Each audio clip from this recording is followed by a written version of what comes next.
Thank you சூப்பர்ப்பா sir. நான் அங்கே ப்ராமிட் பண்ணுறேன், நீங்கள் அப்படியே நடிச்சிருங்க. ஓகேப்பா. கேமராமேன் ரெடியா? ஓகே. சொல்லுப்பா. சார், அணை போட்டு தடுக்கிறதுக்கு நாங்கள் காற்றும் கிடையாது, அலை வந்து அடிச்சிட்டு போகிறதுக்கு நாங்கள் தக்கையும் கிடையாது. அணை போட்டு தடுக்கிறதுக்கு நாங்கள் காற்றும் கிடையாது, அலை வந்து அடிச்சுட்டு போகிறதுக்கு நாங்கள் தக்கையும் கிடையாது. அநியாயம் நடந்தா தட்டி கேட்போம், அடிதடின்னு வந்தா எட்டி மிதிப்போம்.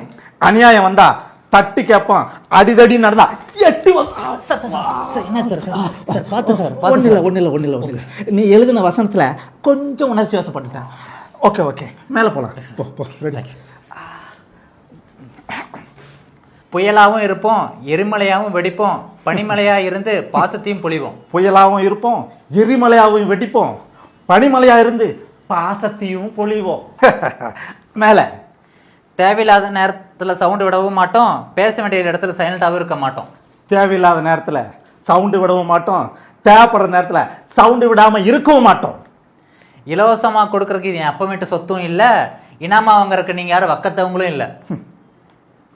இலவசமாக கொடுக்கறதுக்கு இது ஒன்றும் எனவும் இல்லை, இலவசமாக வாங்குறதுக்கு நான் ஒன்றும் வக்கத்தோடு இல்லைடா.